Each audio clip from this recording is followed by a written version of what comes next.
Muito bem, continuando então em 2 Reis, capítulo de número 23, o versículo 26 nos diz assim: Todavia, o Senhor se não demoveu do ardor da sua grande ira que ardia contra Judá, por todas as provocações que Manassés o tinha provocado. Note que o estrago do reinado de Manassés não deu para ser corrigido com o reinado de Josias. Josias se arrependeu, o Senhor prometeu que não destruiria o reino durante o reinado de Josias, que ele dormiria em paz e que o mal que viria sobre a terra não seria nos dias de Josias. Porém, por causa da forma como Manassés provocou a ira do Senhor, então o Senhor haveria de mandar a sua ira depois da morte de Josias. Vamos continuar. E disse o Senhor também a Judá: hei de tirar diante da minha face. Falar isso, o Senhor estava declarando que Judá ia ser deportado. Como tirei a Israel? Israel já tinha saído da sua terra, Judá também. E rejeitarei essa cidade de Jerusalém que elegi, como também a casa de que disse, estará ali o meu nome. O Senhor rejeitou a casa devido ao fato que eles não foram fiéis e profanaram a casa do Senhor. Então eles profanaram a casa do Senhor, principalmente Manassés, com os ídolos que ele colocou lá, e isso causou então o fato de o Senhor rejeitar a cidade de Jerusalém, que ali estaria o nome dele. Verso 28. Ora, os mais dos atos de Josias e tudo quanto fez, porventura, não estão escritos no livro das crônicas dos reis de Judá? Nos seus dias subiu o faraó Neco, rei do Egito, contra o rei da Síria, ao rio Eufrates, e o rei Josias lhe foi ao encontro, vendo-lhe, o matou em Megido. Olha só, Josias vai ser morto no Megido ao ir ao encontro do rei faraó Neco. Por isso que Josias morre tão novo, né? Com 39 anos. Josias poderia ter durado mais. Talvez ele não consultou o Senhor, simplesmente subiu a faraó Neco, rei do Egito, contra o rei da Síria, ao rio Eufrates, e o rei Josias lhe foi ao encontro e, vendo-lhe, o matou em Megido. E seus servos o levaram morto de Megido, e o trouxeram a Jerusalém, e o sepultaram na sua sepultura. E o povo da terra tomou Jeoacás, filho de Josias, e ungiram e o fizeram rei em lugar de seu pai. Então, com a morte de Josias, Jeoacás vai reinar. Jeoacás reina e é levado cativo para o Egito. Tinha Jeoacás 23 anos de idade quando começou a reinar, e 3 meses reinou em Jerusalém, e era o nome de sua mãe Amutal, filha de Jeremias de Líbana, e fez o que era mal aos olhos do Senhor, conforme tudo o que fizera seus pais. Não o que fez Josias, mas sim seus pais, como o rei Amon, como o rei Manassés, fizeram mal, assim Jeoacás vai fazer. Jeoacás era filho de Josias, e Josias foi um dos melhores reis de Judá, né? Se não podemos dizer que o melhor. Jeoacás tinha apenas 23 anos quando começou a reinar, mas vai reinar apenas 3 meses em Jerusalém. Fez o que era mal aos olhos do Senhor. Então o faraó Neco, rei do Egito, mandou prendê-lo em Ríbia, para que não reinasse em Jerusalém, e impôs um tributo de 100 talentos de prata e 1 talento de ouro.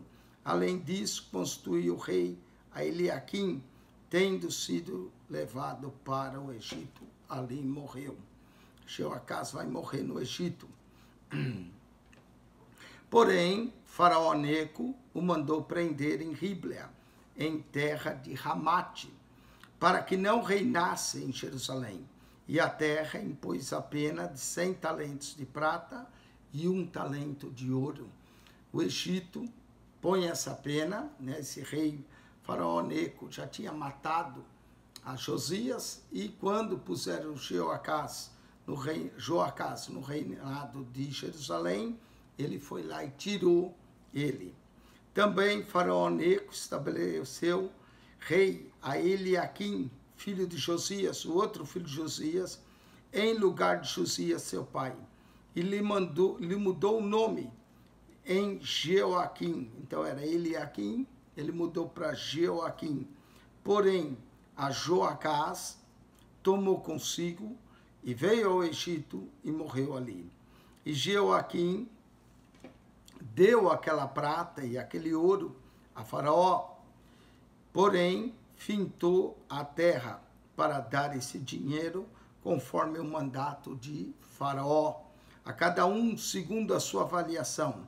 Demandou a prata e o ouro do povo da terra para o dar a Faraó Neco. Ficou tributário de Faraó, ou seja, praticamente Jerusalém, Israel, o reino de Judá estava sob controle de Faraó.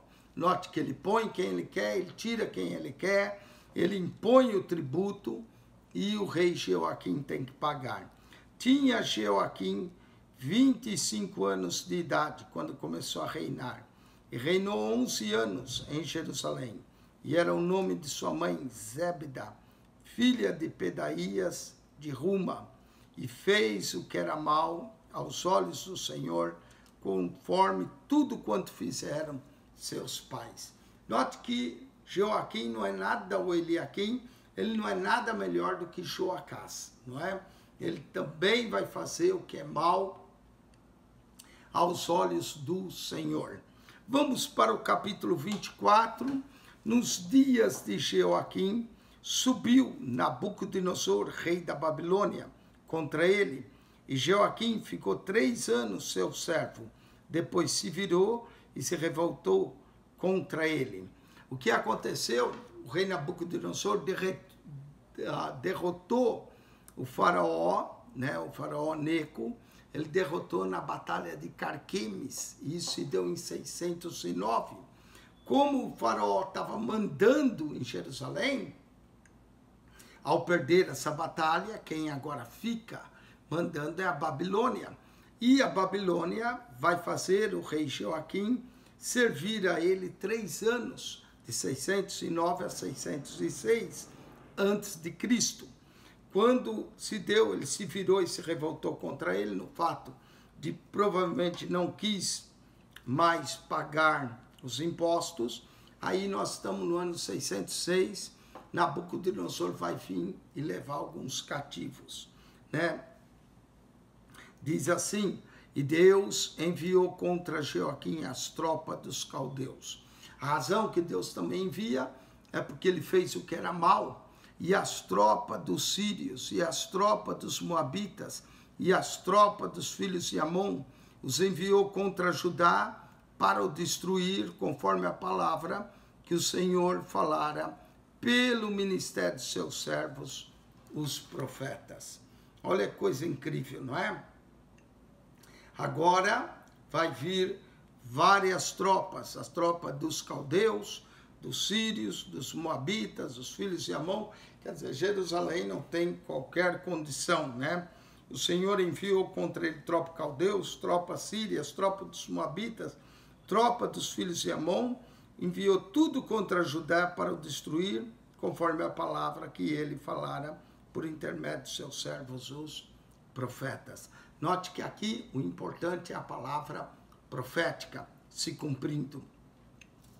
E na verdade, conforme o mandato do Senhor, assim sucedeu a Judá, que o tirou diante da sua face, por causa, olha como Manassés marcou, por causa dos pecados de Manassés, conforme tudo quanto fizera. A causa que Judá vai ser destruído são os pecados de Manassés. Como também por causa do sangue inocente que derramou.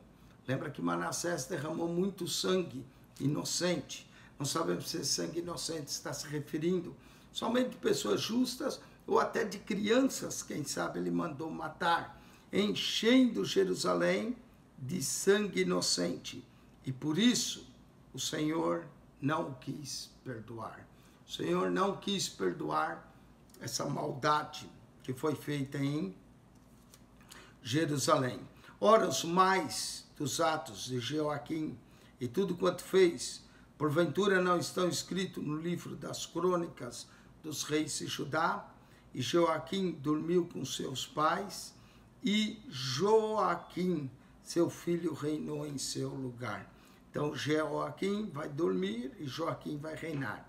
E o rei do Egito nunca mais saiu da sua terra, porque o rei da Babilônia tomou tudo quanto era do rei do Egito, desde o rei do Egito até o rio Eufrates.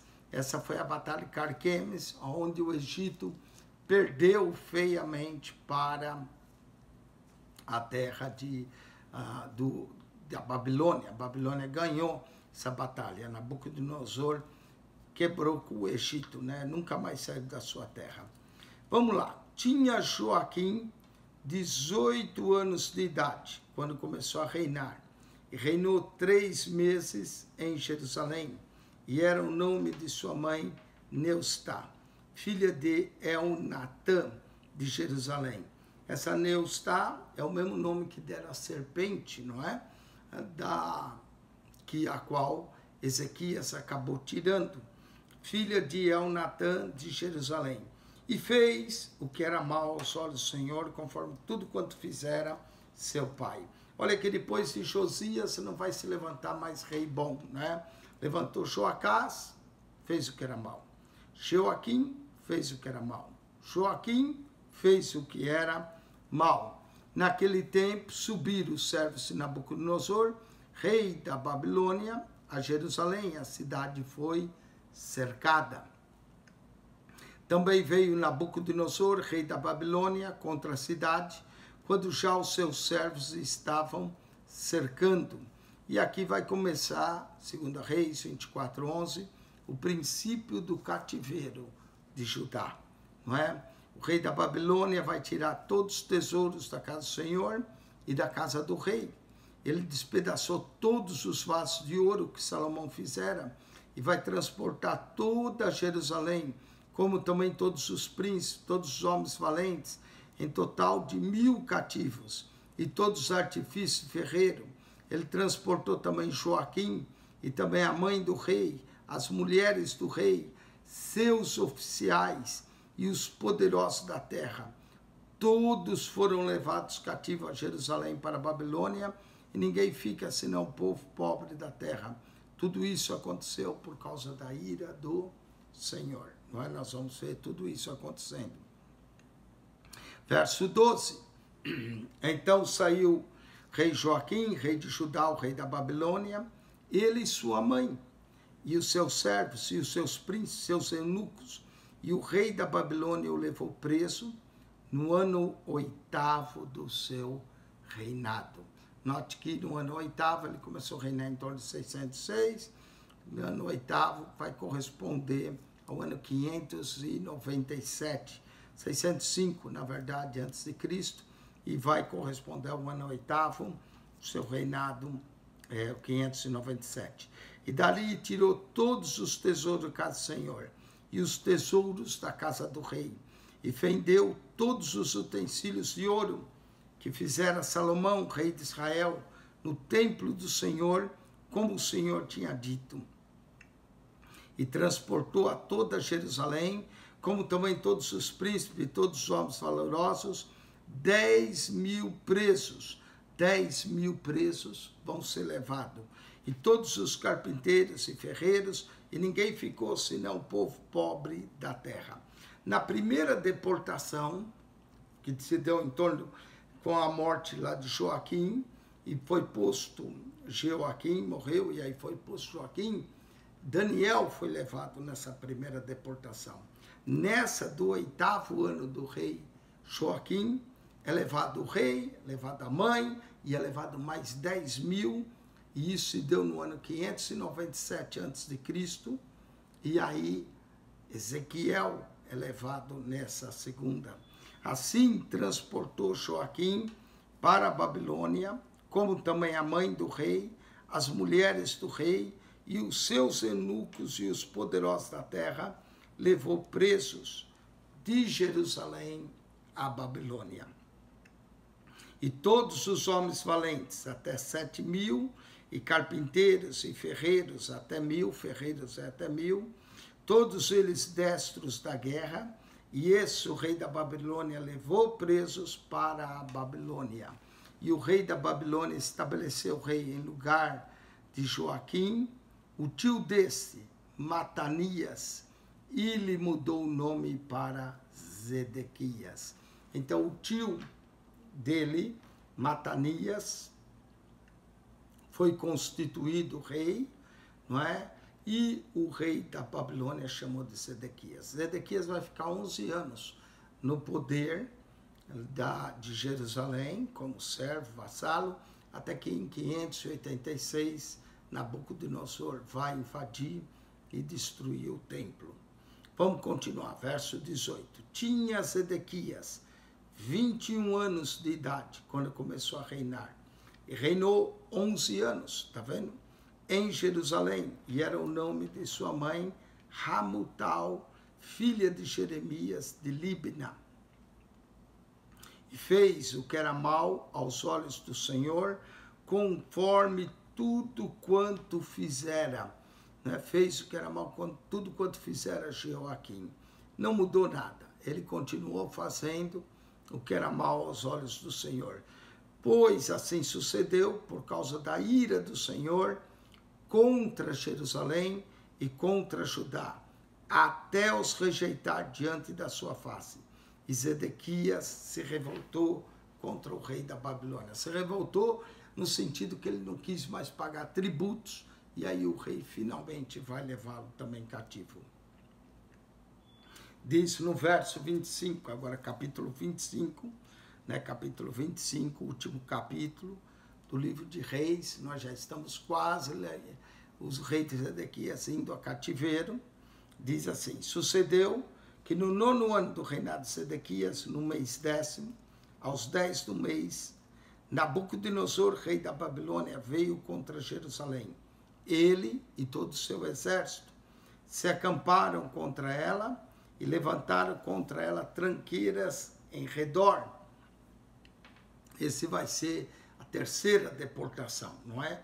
A primeira foi Daniel, a segunda foi Ezequiel e 10.000, e na última agora será Zedequias levado cativo, não é?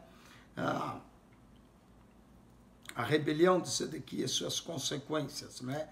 Desde tempos imemoriais, o pecado sempre mereceu punição e juízo da parte do justo Deus. O rei Zedequias rebelou-se contra Nabucodonosor, rei da Babilônia, e com retaliação, Nabucodonosor sitiou Jerusalém até que todos os seus estoques de alimentos acabassem. Então a cidade foi tomada e todos os homens de guerra fugiram à noite. O rei também fugiu, mas foi alcançado pelo exército dos caldeus. Esse registro existe na Bíblia para servir de lição e admoestação ao povo de Deus em todos os tempos. Verso 2, capítulo 25. E a cidade foi sitiada até 10º ano do rei Zedequias. Note que ele cercou a cidade, né? Talvez no ano 588, 2 anos, e ficou cercada a cidade até acabar todo o estoque da cidade. Verso 3. Aos 9 dias do 4º mês, quando a cidade se via apertada de fome, nem ainda havia pão para o povo da terra, então a cidade foi arrombada, a cidade arrebentaram, e todos os homens de guerra fugiram de noite pelo caminho da porta que está entre os 2 muros, junto ao jardim do rei, porque os caldeus estavam contra a cidade em redor. e o rei se foi pelo caminho da campina. O rei também vai fugir. Porém, o exército dos caldeus perseguiu o rei e o alcançou nas campinas de Jericó, e todo o seu exército se dispersou. Quando eles viram os caldeus vindo, o exército se dispersa.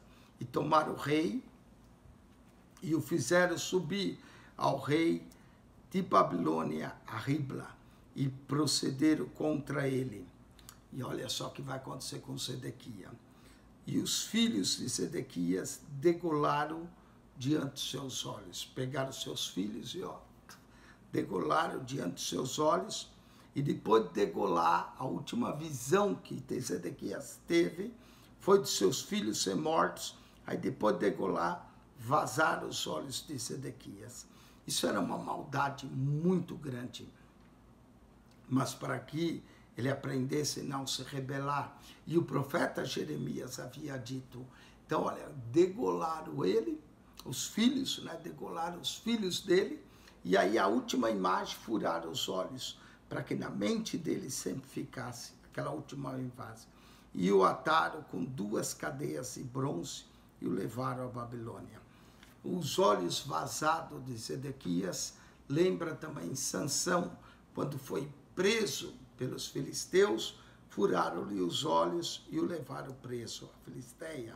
A mesma coisa acontece com Sedequias, ataram com 2 cadeias de bronze e o levaram à Babilônia. Verso 8.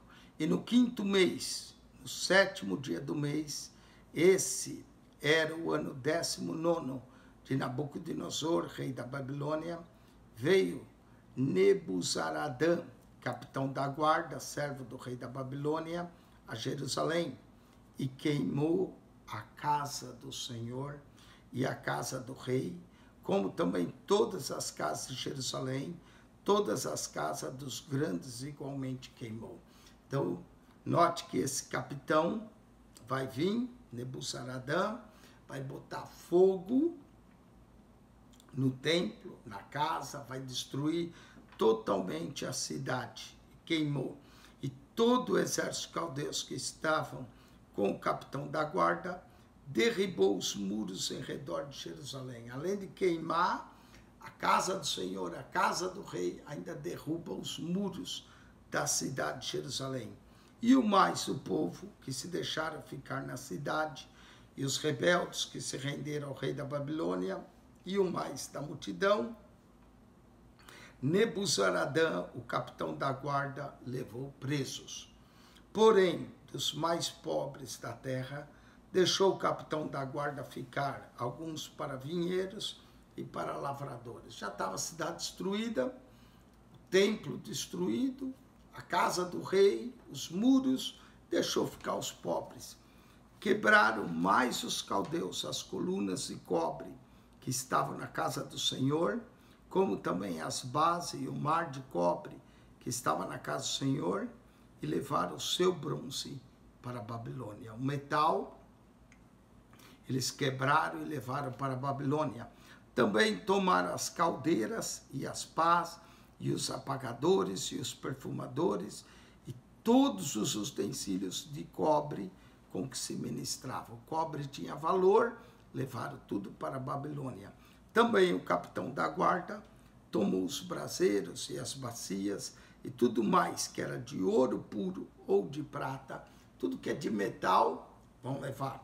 As 2 colunas e o mar e as bases que Salomão fizera para a casa do Senhor, o peso de cobre, todos esses utensílios, era incalculável.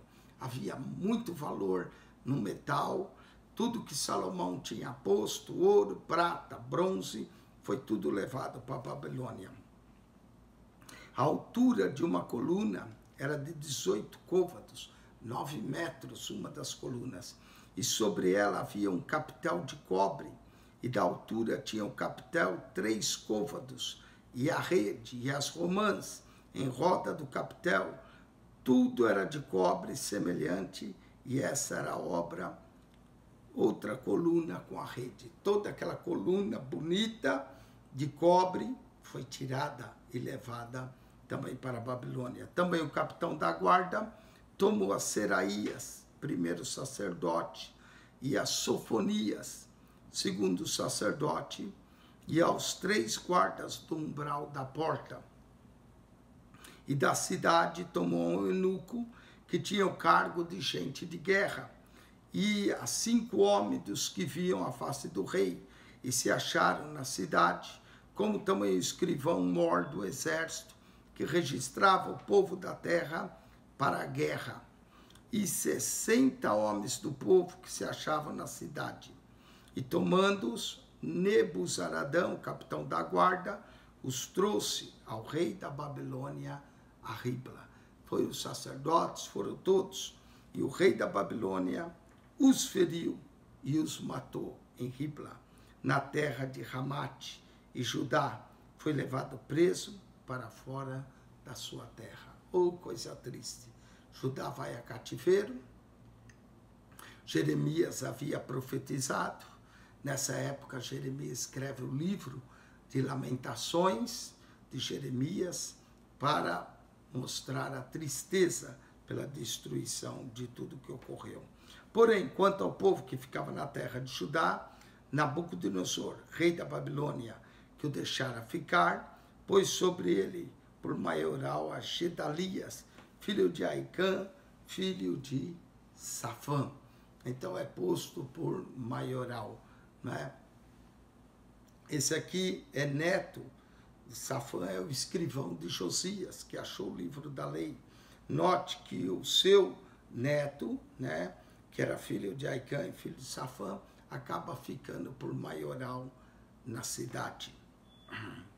Gedalias agora governa, mas Ismael matam.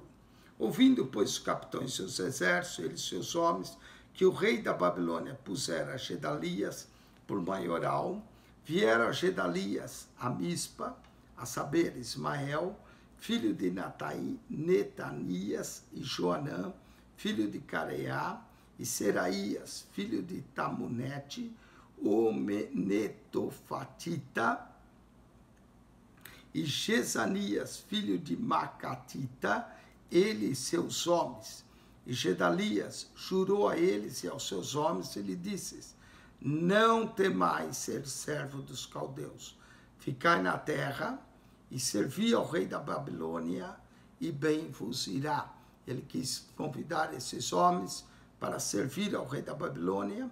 Sucedeu, porém, que no 7º mês veio Ismael, filho de Netanias, o filho de Elisama, da semente real, e 10 homens com ele, e feriram Gedalias, e ele morreu, como também os judeus e os caldeus que estavam com ele em Mispa.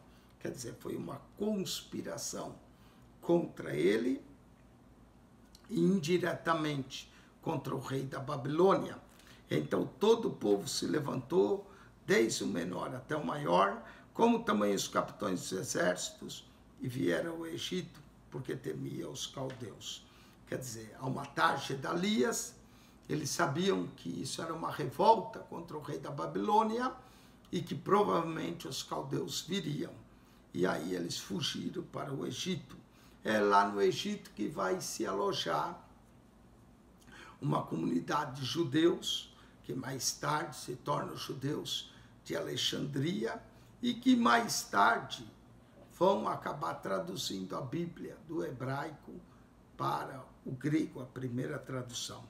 Verso 27, depois disso sucedeu que no ano 37 do cativeiro de Joaquim, note que Joaquim já está no cativeiro há 37 anos, rei de Judá, no mês do 10º, aos 27 do mês, Evil-Merodach, rei da Babilônia, esse aqui é filho de Nabucodonosor, libertou no ano em que reinou a Joaquim, rei de Judá, da casa da prisão. Isso aconteceu no ano 37, lembra que ele foi levado no ano 597, então isso se deu no ano 560 a.C., 560, o que leva esse livro a ser datado dessa época, para contar essa história, ou essa história foi adicionada mais tarde no livro de 2 Reis. E lhe falou benignamente, e viu Merodach vai tratar Joaquim benignamente, e pôs o seu trono acima do trono dos reis que estavam com ele em Babilônia. O rei aqui da Babilônia vai exaltar ele e até colocar o seu trono acima. Ele mudou as vestes da prisão e de contínuo Joaquim comia pão na sua presença todos os dias da sua vida. E viu Merodach usou de benevolência com Joaquim. E quanto à sua substância, pelo rei lhe foi dada a substância contínua, a porção de cada dia no seu dia, todos os dias da sua vida. E assim conclui o livro de 2 Reis. No ano 37, Joaquim é solto, vai comer à mesa do rei, vai gozar das igualias do rei e vai ser tratado com benevolência no reinado da Babilônia. E comia porção a cada dia, todos os dias da sua vida. 2 Reis acaba dessa forma, 25 capítulos, 917 versos. Se você só assistiu esse vídeo, assista a todos, da introdução até esse último capítulo. Amém? Quem esteve convosco, pastor Eugênio Piacentini. Coloca aí um sinal de joinha, ajude-nos a divulgar esse canal, que ele possa ser de bênção para você e para todos que ouçam. Amém? Que você estude a palavra de Deus, que você ame a Bíblia e aprender mais e mais das Escrituras Sagradas. Que Deus vos abençoe, que a graça de nosso Senhor e Salvador Jesus seja com todos, e o amor de Deus, nosso Pai, e a consolação do Espírito Santo de Deus.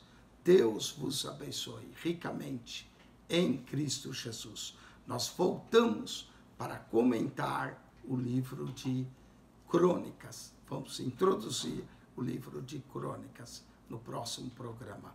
Deus te abençoe grandemente em Cristo. Amém e amém.